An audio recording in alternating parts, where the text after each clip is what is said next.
Hoy vamos a ver el romanticismo como movimiento y las revoluciones románticas en Francia.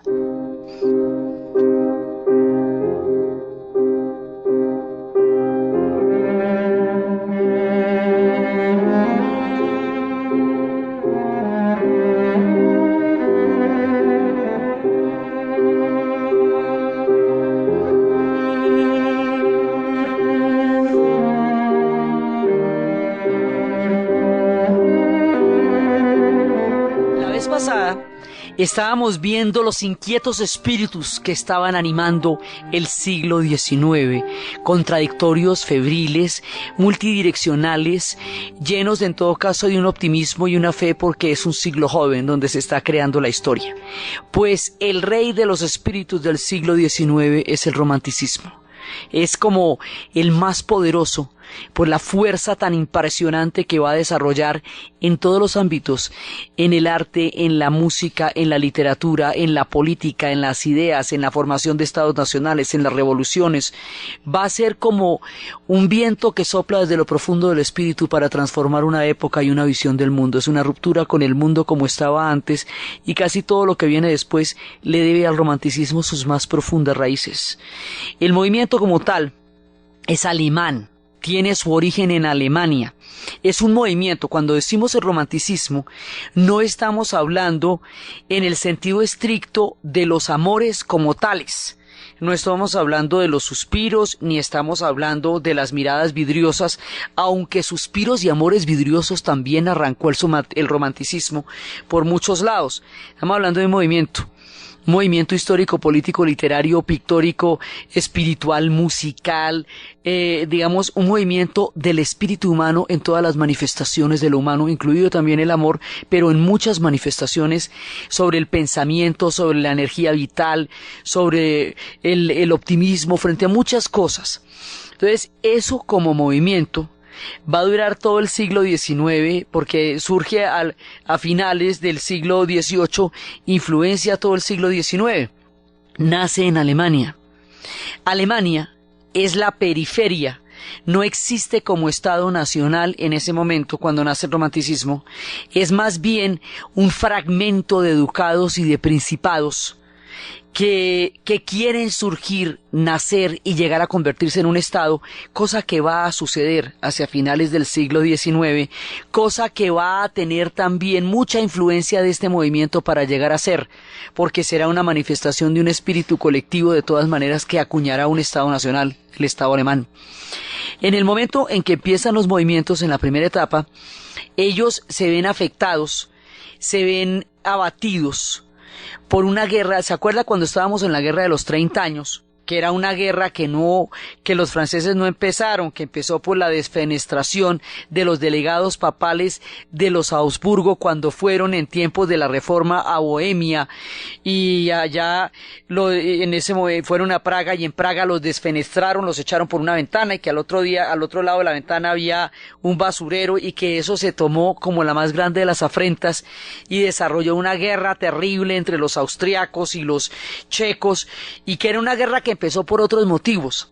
La guerra Francia va a intervenir en la segunda etapa de la guerra de los 30 años, y en esa segunda etapa va a arrasar y va a ganar la guerra a la final, y ahí se van a ver muy afectados los alemanes, los pueblos, estos principados de lo que más adelante sería Alemania, por una potencia que en ese momento era un país muy fuerte y ellos no lo eran.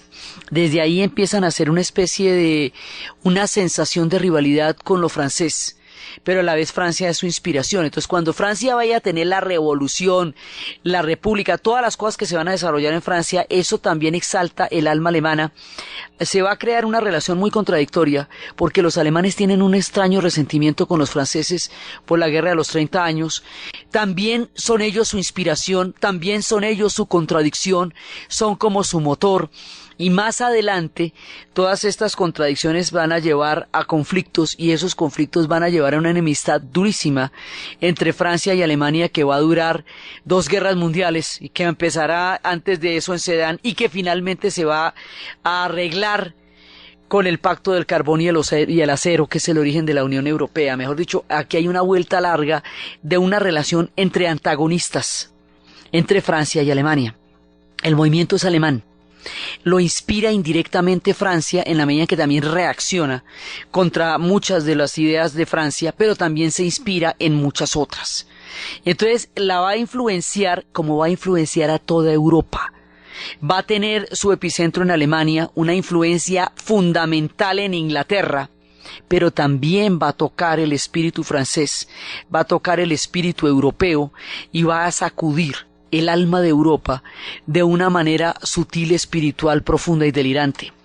Entonces, eso va a surgir originalmente como un programa que se llama el primer programa del idealismo, se llama Programa Más Antiguo del Idealismo Alemán. Y es como una especie de manifiesto que es el que le va a dar origen, y tiene una serie de filósofos y de pensadores. Eso estaba desarrollado por Hegel, por Schelling, por Hölderlin, y ellos leyeron a Kant, que es como el remoto inspirador de todo, y vivían juntos en Jena, y allá empezaron a crear el espíritu, y allá empezaron a crear todas estas ideas, y esto se va a ir esparciendo por todas partes. Definirlo es muy difícil. Definirlo porque es un espíritu, y los espíritus y los pensamientos no siempre se pueden definir. Novalis, uno de los grandes del romanticismo, diría: en cuanto doy alto sentido a lo ordinario, a lo conocido, dignidad de desconocido y apariencia infinita a lo finito, con todo ello romantizo. Yo romantizo.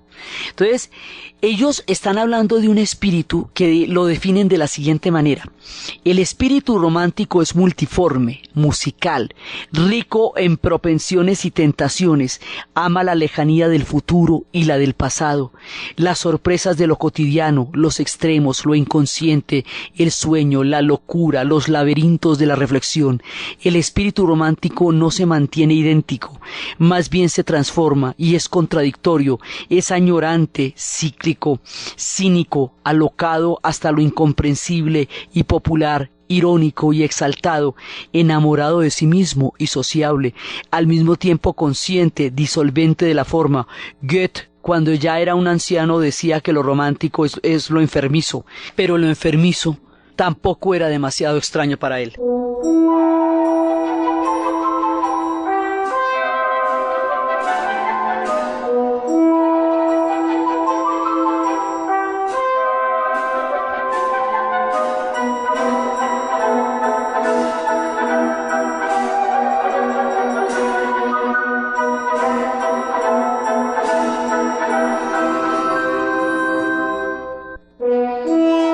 Así es el romanticismo, exaltado, grandilocuente, tremendo. Entonces, ¿qué es lo que ellos hacen?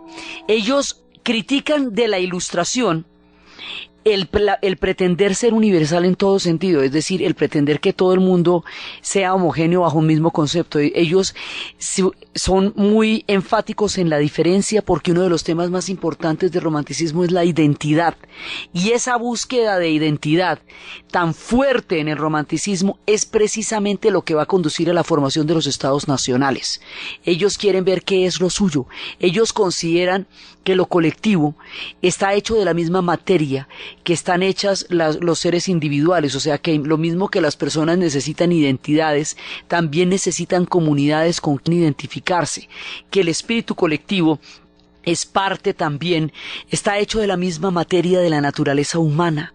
Ellos van a ser historiadores porque dicen que la historia es el juez último de las acciones humanas, y la historia viene mucho más de la pasión exaltada y febril del romanticismo que de la beta científica que la quiere convertir en una ciencia. Para ellos es una exaltación de todas las posibilidades humanas a nivel colectivo, que en últimas es la que termina dando la respuesta de cómo eran las cosas en el momento en que sucedieron. Eso piensan ellos de la historia. Entonces, ellos están desarrollando muchas cosas. Ellos también cuestionan de la razón, no a la razón misma, sino que cuestionan el que la razón quiera desplazar a todo lo demás. y en esa medida recuperan la noche, en esa medida recuperan las criaturas de la oscuridad. Este va a ser un tiempo de monstruos y de vampiros. La expresión del romanticismo también en la literatura inglesa van a ser esos monstruos que se ocultan detrás de los rostros perfectos de la era victoriana. Esto va a ser también una época en que los gnomos y los duendes vayan a ser recuperados por los hermanos Grimm, que van a recoger todas las narraciones de los espíritus de la tradición popular alemana, que en una época fueron religiones, que luego se convirtieron en cuentos populares, que después se convirtieron en cuentos de hadas, y los van a acuñar y los van a recopilar y los van a registrar en la literatura de los hermanos Grimm. Y esos son lo que se llaman los cuentos de hadas, pero en realidad son brutales, son cuentos de la tradición popular. Entonces el romanticismo tiene muchas vetas. Habla de la exaltación de lo humano, de la pasión, de lo visceral, de lo heroico, es entusiasta, es febril. Entonces, no cree en un progreso lineal como sí tiene tanta fe el siglo XIX, sino que cree que el progreso es parte del espíritu humano, pero que el espíritu humano es contradictorio. Creen en el conflicto, creen que las cosas no son lineales, sino que también llevan contradicciones dentro de sí mismas, que el conflicto es una parte fundamental del espíritu, por lo tanto no pretenden ser absolutos, por lo tanto no pretenden tener ideas de absoluta validez universal, sino que se dan cuenta que el hombre es contradictorio, que muchas de sus ideas resultan incompatibles, que no todos los grandes paradigmas son consistentes dentro de ellos mismos. Es un espíritu que desordena porque considera que todo el paradigma de la razón ha delimitado de tal manera el conocimiento de las cosas que ha hecho que se separen cosas que no necesariamente están separadas. Entonces por eso el romanticismo pretende unirlas todas, y de ahí su capacidad de desarrollarse en la música, igual que en la pintura, igual que en la literatura. También hay en él historias de amor terribles y desgarradoras. Es el caso de Novalis, uno de sus más grandes protagonistas, que tuvo un tutor. Fue a trabajar con un maestro, y el maestro tenía una hija de 13 años, y en ese momento Novalis se enamora de ella, que se llama Sofía. Novalis tenía 30 años y la niña tenía 13. Le pide permiso al papá, el papá le da el permiso. Cuando la niña tiene 15 se casa con ella. Está totalmente enamorado de ella y ella está totalmente enamorada de él, y después de que consigue el permiso del papá, después de que espera a que ya esté un poquito más grande para casarse con ella, y cuando finalmente se casa con ella, a los 4 o 5 meses a la pelada le da una tuberculosis y se le muere. Y el hombre dedica el resto de su vida a escribirle poemas a la tragedia, los poemas de la noche, a la tragedia de Sofía muerta. Entonces hay un montón de historias ahí entre ellos mismos, que se robaban las novias, que se agarraban por las ideas, digamos. Es muy turbulenta la vida de los protagonistas del romanticismo, y son gente de origen muy humilde, de la periferia, no originalmente, no de la poderosa Francia, pero ellos van a transformar la visión del mundo de una manera impresionante. Ellos buscan redefinir el pasado, no como, o sea, sí sienten una nostalgia del pasado, pero es para redefinirlo, para resignificarlo. Ellos sienten una atracción por el futuro, sienten una atracción por lo lejano, sienten una necesidad de proyectarse en el futuro, y además, como en el siglo XIX se descubren tantas cosas de la antigüedad, eso forma parte del sueño de los románticos, porque en ellos cabe la poesía, en ellos cabe la exaltación del espíritu, todas las pasiones que tratan de reglamentarse en los esquemas de la razón son protagonistas desbordantes del espíritu del romanticismo. Aman las revoluciones, las aman profundamente, y en esa medida Francia es su referencia, porque la referencia es la Revolución Francesa. Pero tanto como aman la revolución, les aterra el terror que se hizo en nombre de la revolución y el totalitarismo al que se llegó en nombre de la libertad.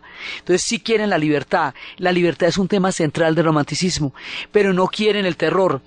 ni quieren el totalitarismo. Es un movimiento libertario, no solamente en el sentido político, sino en el sentido de la actitud y en el sentido de la espiritualidad.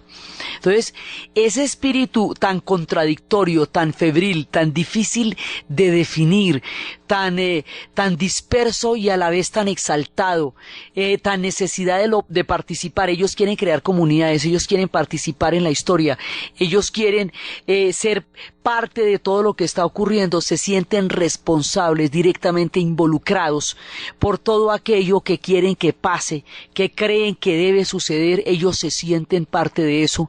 Digamos, lo único que no puede existir en el romanticismo es la indiferencia, porque todo lo romántico involucra al ser y lo juega en cada instante de la vida, en cada letra que escriben, en cada sinfonía que componen, en cada cuadro que pintan y en cada idea política. Consideran que las revoluciones son las concreciones de los sueños políticos, consideran muchas cosas.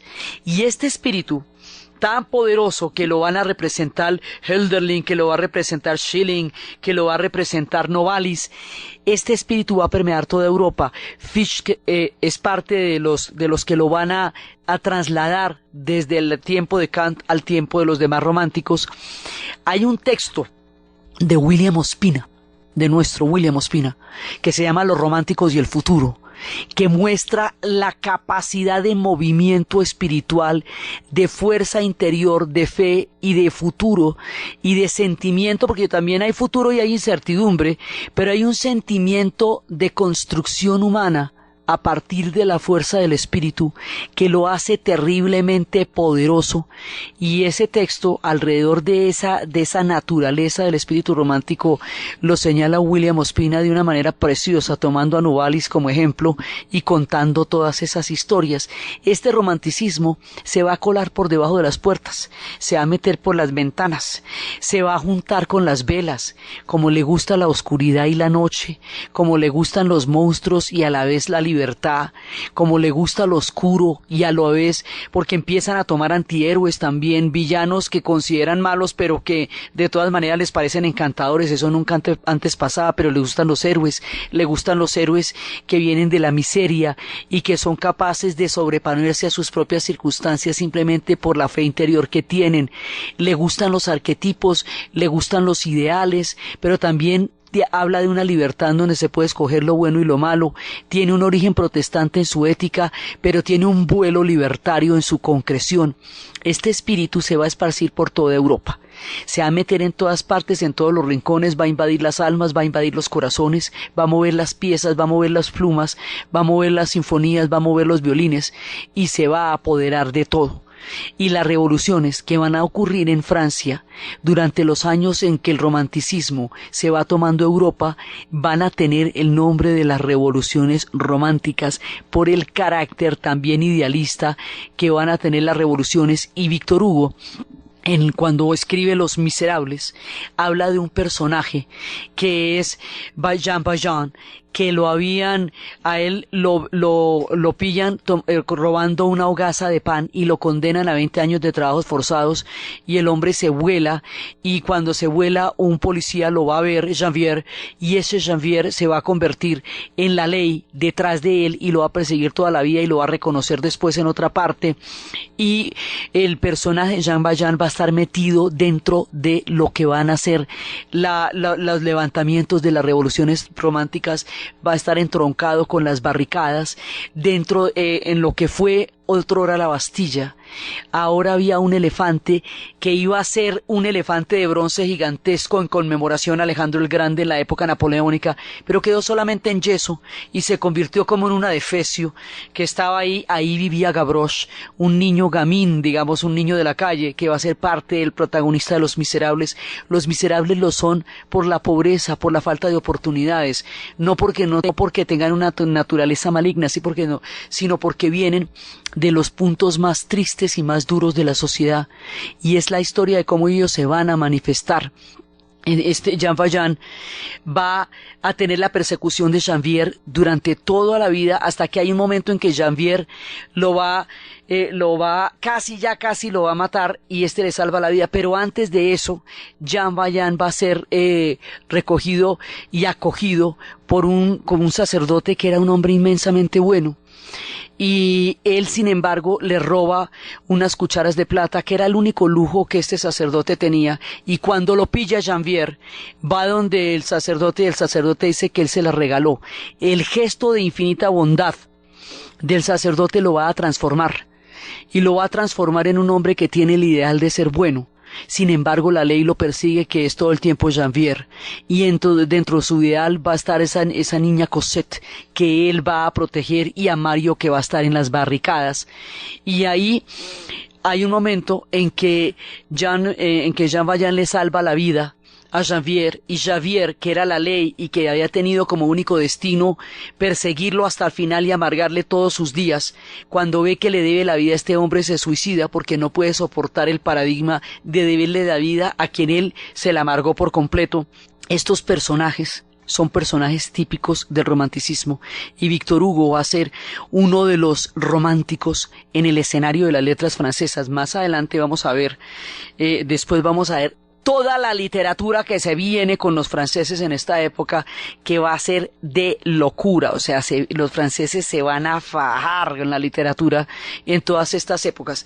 Pero como siempre en la política también, porque lo de ellos, acuérdese que esta es una historia turbulenta, los franceses no se quedan quietos y les pasa de todo.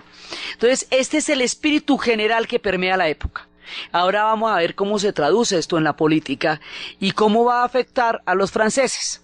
Entonces resulta que la Restauración, estábamos viendo la vez pasada cómo la Restauración no podía durar, porque estaba en contradicción, en contravía con todos los espíritus que asombraban la época. Y habíamos visto el optimismo de la ciencia. El romanticismo va a desconfiar de la ciencia, porque va a considerar que la ciencia va a quitarle cabida a muchas otras formas de magia que el hombre solía habitar en su corazón. Pero el asunto es que en un siglo tan delirante, tan maravilloso, tan lleno de cosas, pues la Restauración no tenía mayor cabida. Así que la Restauración se va a acabar. La famosa Restauración va a durar 15 años. Va a durar de 1815 a 1830. En la primera parte de la Restauración sube Luis XVIII, bajito de perfil y bajito de punto, porque acababa de salir de la época napoleónica, entonces tampoco podía dar mucha lora, más bien despacito, sin mucha boleta. Entonces, y es un Borbón. Después de él va a subir Carlos X. Y Carlos X sí se da la garra y se va a coronar con la flor de lis, y se va a coronar en Reims con todos los ritos ancestrales de los reyes franceses. Mejor dicho, el hombre sí va a dar, digamos, el boato, toda la pompa de una monarquía borbónica, y el palo no está para cucharas. Así que al poco tiempo le estalla una rebelión. Y cuando le estalla la rebelión, el hombre, que ya conoce lo que le pasan a los reyes cuando estallan las rebeliones, huye. Porque no se va a quedar a que le corten la cabeza, porque eso sí se acuerda que eso sí pasó. Y al huir él, se van los Borbones y ¡chao! Nos vemos. Se fueron los Borbones. Entonces aquí empiezan los movimientos para buscar una legitimidad de poder, y aquí aparece un personaje que es el Duque de Orleans, y el Duque de Orleans está apadrinado por otro tipo que es Talleyrand. ¿Se acuerda de Talleyrand? Bueno, pues Talleyrand sigue en la política francesa. ¿Se acuerda que él fue el que salvó a Francia cuando terminó la era napoleónica?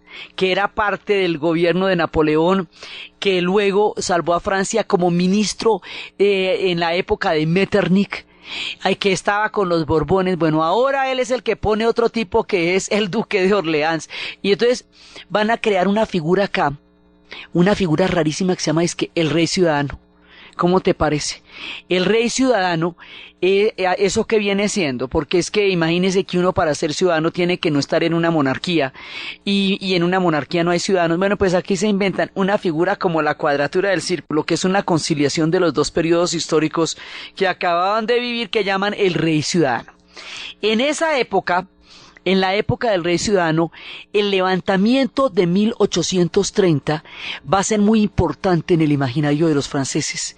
Lo van a hacer a ese lo llaman el de los gloriosos y al de 1848 lo llaman el de los lluviosos por el antiguo calendario basado en los ciclos de la naturaleza que habían puesto en la época de la Revolución Francesa. ¿Se acuerda que hubo un momento en que cambian hasta el calendario y que por eso era que el golpe de Napoleón se había hecho en el 18 Brumario? Así lo llamaban. Entonces, en esa época, cuando estas revoluciones aparece Isque Lafayette, y Lafayette es un personaje que aparece en los momentos estelares de la historia de Francia. Estuvo en la independencia americana, en la Revolución Francesa como un joven ardiente. Ahora ya es un viejito y está en el levantamiento de 1830. Y el duque de Orleans originalmente había sido un gran conspirador en tiempos de la Revolución. Un descendiente de él lo van a llevar a ser el rey ciudadano y después van a eliminar después de mucho tiempo después ya se va a eliminar el elefante ese que les cuento que era una defecio. Se va a hacer una columna por estas dos revoluciones y es la que está actualmente ahí. Entonces, aquí viene un momento en que van a pasar muchas transformaciones. La libertad, va a haber un cuadro que va a ser muy emblemático de esta época que se llama La Libertad guiando a su pueblo. El cuadro es de Eugène Delacroix. Adivinen de quién es hijo de Delacroix. ¿A qué no se imaginan? De Talleyrand. Talleyrand era un tipo impresionante. Entonces, por allá en una de esas aventuras tuvo un hijo que era Eugène Delacroix. Delacroix va a ser un cuadro enorme en donde muestra la libertad como un espíritu colectivo, en donde no hay un protagonista específico que la está encarnando, sino es el pueblo mismo. Ese cuadro se va a transformar en el símbolo de todos los sueños y de todas las aspiraciones de los franceses y va a ser como uno de los emblemas más grandes que ellos van a tener. Entonces, en esa época también, en 1834, va a haber un personaje del cual estuvimos hablando la vez pasada que se llama Flora Tristán. Flora Tristán va a hablar de los obreros, de los trabajadores, porque va a haber movimiento de trabajadores muy grandes, porque las fábricas y las máquinas les están quitando el trabajo a los artesanos. Entonces va a haber un movimiento que es el de la gente, de los tejedores de la seda de Lyon, que van a movilizarse para evitar que les quiten el trabajo. Flora Tristán va a decir que los trabajadores deben tener sus propios intereses y que deberían tener un partido que los represente. Esto, por supuesto, va a ser en la teoría política el origen de lo que más adelante va a ser el socialismo en términos políticos, pero como ella era una mujer no le pararon bolas. Nadie le paró bolas, lo mismo que a Carlos Finlay, que descubrió la transmisión de la fiebre amarilla, pero como era cubano nadie le paró bolas. Entonces, esta mujer va a luchar por los trabajadores, va a luchar con ellos en el momento en que ellos salen con la bandera negra que representaba la lucha de los trabajadores y que le van a poner una rosa y todo.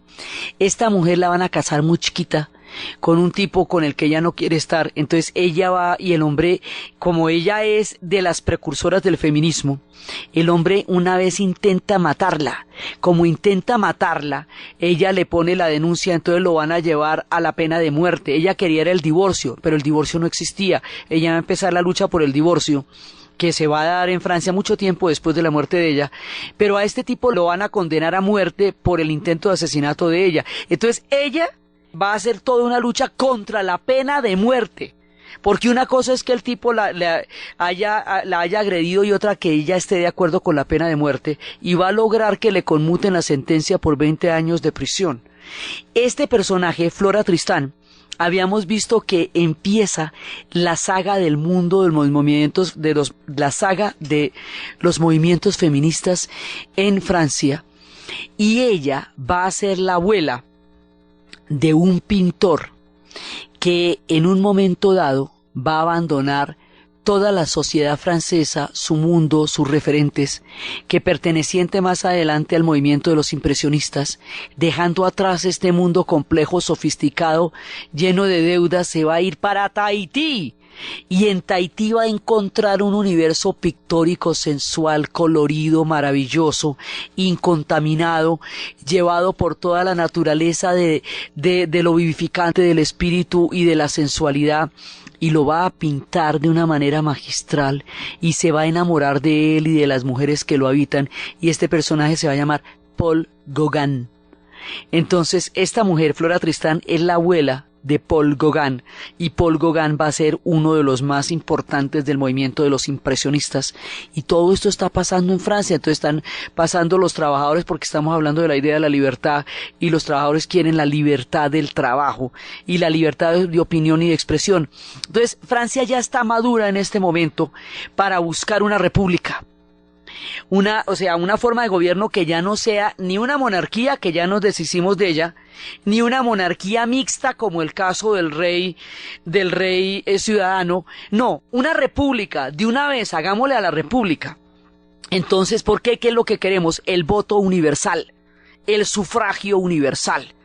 Entonces, digamos ya, ejercer la ciudadanía en forma de una república con la separación de poderes, inventarnos la república y vivirla como lo intentamos hacer en la revolución, pero de una manera menos tesa, pero ya más real. Entonces, para hacer esto, van a hacer un montón de banquetes para discutir el tema del sufragio universal y el tema de una constitución y el tema de una república y el tema de una asamblea. Todas estas cosas las vamos a discutir, pero esos banquetes donde se estaban discutiendo todos estos temas van a ser fuertemente reprimidos por el gobierno del rey ciudadano. La represión que se desata sobre estos banquetes enciende la chispa que lleva a otra gran revolución, la revolución de 1848. Entonces la de 1830, la de las barricadas, la de la gente, la de los miserables en las calles, y la del 48, que es la que señala Víctor Hugo, estas son las revoluciones románticas, porque son revoluciones hechas del puro espíritu, hechas por el pueblo como levantamientos de barricadas que en un momento surgen espontáneamente cuando Francia clama desde el espíritu que la invade un cambio profundo en su manera de gobernarse y de vivir.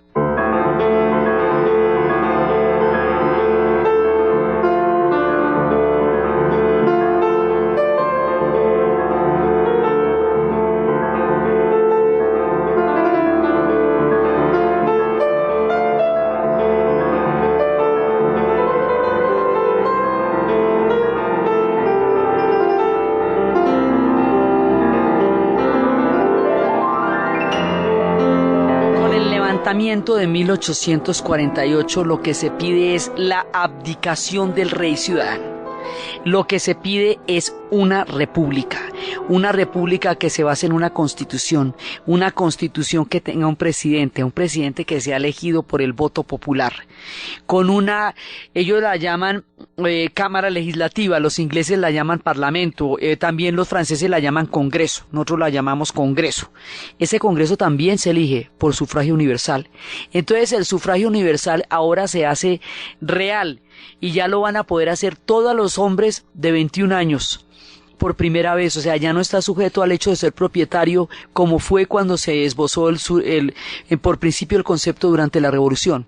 Todavía no las mujeres, no falta, pero bueno, ya ahí se está dando la lucha. Entonces, pero ya hay un voto universal para poder elegir presidente y para poder elegir asamblea. Vea, eso es un salto enorme. Entonces empiezan a buscar esta nueva manera, ya llegamos ya con todos los temas. Aquí se están discutiendo un montón de cosas, se están discutiendo cómo se van a separar los poderes, se están discutiendo cómo se van a dar todas las cosas, porque se están inventando, digamos, ellos sobre la marcha crearon el Estado moderno. Y aquí vuelven a hacerlo. Entonces la revolución de 1848 es por eso, pero son revoluciones de todas maneras muy populares, y son las revoluciones que van a quedar plasmadas en la literatura, y son las revoluciones que van a quedar plasmadas en los espíritus de la época, influenciadas por los vientos que soplan del romanticismo, porque todos sus héroes son románticos, pero por la cantera de ideas y de pasiones que es propia de los franceses. Entonces, cuando pasa eso y abdica el rey y se acaba la monarquía y empieza la república, van a elegir a un tipo que es hijo de la hija de Josefina, o sea, es un tipo que va a ser el nieto de Josefina. Ese nieto de Josefina se llama Luis Napoleón, por su padrastro. Ellos eran los hijos de Josefina, no de Napoleón Bonaparte, pero él sería sobrino nieto político, digámoslo así, porque es por el lado de Josefina. El hombre de todas maneras se reivindica como Napoleón y se hace llamar Napoleón III. Sí hubo un Napoleón II que era el hijo de Napoleón con la austríaca que le llevaron cuando tuvo que repudiar a Josefina. Este no es de su sangre, es el nieto de su mujer, pero igual se hace llamar Napoleón III. Entonces el hombre se va de elecciones y efectivamente va a ser ratificado y todo. Y cuando él sube al poder, él quiere que lo vayan a reelegir.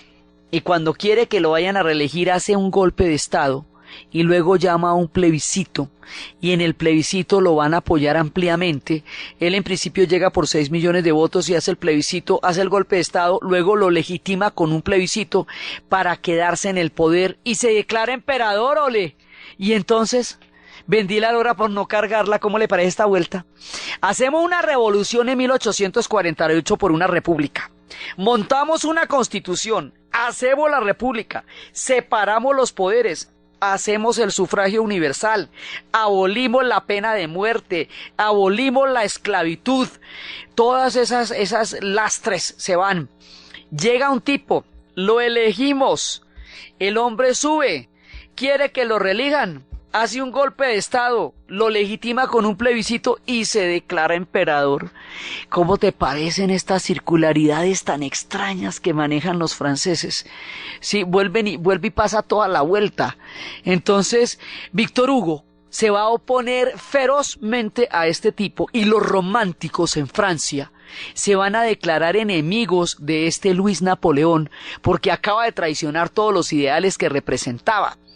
Aquí vienen unos debates sobre el tema de las reelecciones y vienen unos debates que se llaman como el fenómeno del bonapartismo, porque eso es precisamente lo que se está dirimiendo en la creación de estas jóvenes repúblicas, y esos mismos debates también se estaban dando aquí en América cuando nosotros estábamos naciendo en nuestro propio proceso. Flora Tristán fue amiga de Bolívar en su momento, y aquí también se está debatiendo qué se hace con los gobernantes cuando se crean las repúblicas. Todo eso se está debatiendo al mismo tiempo. Entonces este tipo se va a erigir en Napoleón, en emperador, como hizo Napoleón Bonaparte, que él hizo un golpe de estado, luego se legitimó y luego se declaró emperador, pero ya no son horas, o sea, ya esto se nos pasa de castaño oscuro. Y Víctor Hugo, que lo detestaba porque representaba la traición a todos los ideales por los que se había hecho la revolución de 1848, por los que se habían levantado las barricadas, por los que había peleado Gavroche, por todo eso, lo va a llamar de una manera que lo fregó, lo va a llamar Napoleón el Pequeño, y el hombre se quedó así. Porque Napoleón el Grande no es sino uno, Napoleón Bonaparte. Irónicamente, este tipo era bastante más alto que Napoleón en términos de estatura, pero bastante más pequeño en términos de historia. Napoleón Bonaparte era un hombre bajito, medía muy poco, pero era grande como los más grandes. Entonces este tipo trata de seguir los pasos, pero como dicen, uno escoge a sus antecesores, pero no a sus descendientes. Entonces este tipo no va a tener ni la garra ni la grandeza que tuvo Napoleón Bonaparte, y por eso Víctor Hugo, sintiéndose traicionado en los ideales que habían defendido en las barricadas, lo va a llamar Napoleón el Pequeño. Él se llama Luis Napoleón y quedó así en la historia, y ahí queda como este segundo intento republicano que van a tener los franceses. Pero este tipo, este Napoleón, Luis Napoleón, se va a enfrentar ya no a los prusianos como en su época se enfrentó Napoleón Bonaparte. No, este se va a enfrentar a una cosa que es mucho más grande, pasos de animal grande, el Estado alemán. Mientras esto ocurre, Alemania, en el espíritu del romanticismo, se ha unificado y ha creado por fin un Estado nacional. Alemania e Italia se van a convertir en estados nacionales. Cuando lo hagan, se van a convertir en unos poderes enormes en Europa que van a desbalancear el equilibrio que por el sistema de la Santa Alianza pretendieron tener durante tanto tiempo en Europa. Y ahora Francia no se las va a ver con un montón de principados fragmentarios como habían sido los germanos hasta hace poco, sino con el Estado alemán. Y el Estado alemán va a tener un personaje que se llama Bismarck.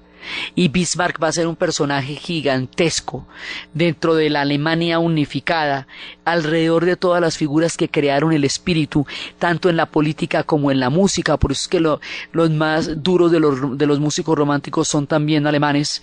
Sí, van a ser, estos son tiempos de Beethoven. Estos son tiempos en que se van a dar los grandes, y por el otro lado son tiempos de Schubert, de Mendelssohn, de Schumann, de todos los grandes, de Rossini, de Chopin, en Polonia, porque son dos tiempos de la creación el anhelo de un Estado nacional. Todos quieren un Estado nacional, y por eso el romanticismo, como encarnación de la necesidad del imaginario de un Estado nacional, va a prender como barril de pólvora por todos los pueblos que la vez pasada estábamos viendo que estaban sometidos bajo los imperios. Bueno, pues el primero que le madruga la idea son los alemanes.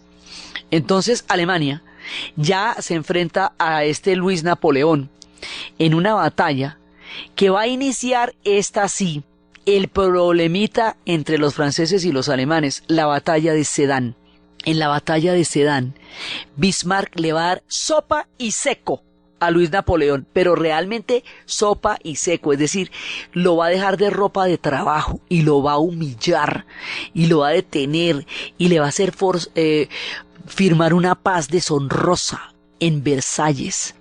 Y todos los procedimientos con los cuales Bismarck va a tratar a Luis Napoleón van a ser después replicados de manera idéntica por los franceses contra los alemanes cuando termine la Primera Guerra Mundial, como una venganza suprema contra la humillación que sufrieron en tiempos de Luis Napoleón, y después entonces cuando Hitler va a volver a vengarse de los franceses como se vengaron de él.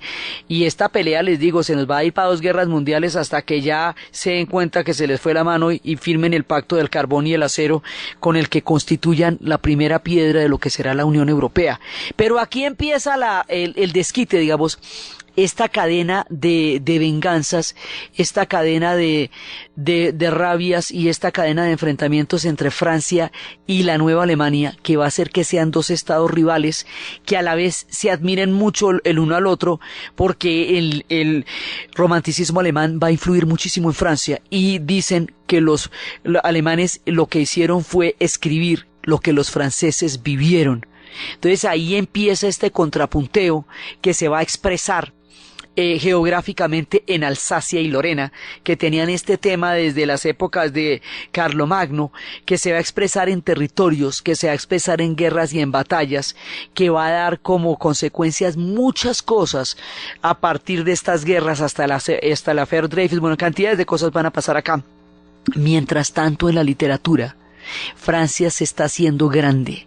Francia está teniendo por un lado a Balzac, a Flaubert, también va a tener a Víctor Hugo, también va a tener a Émile Zola, y hacia el final va a tener una cantidad de literatos que van a crear el imaginario del espíritu francés, que van a recrear todo lo que les cuento que está pasando en la historia, en la política, en el aire, en el ambiente, se va a convertir en literatura.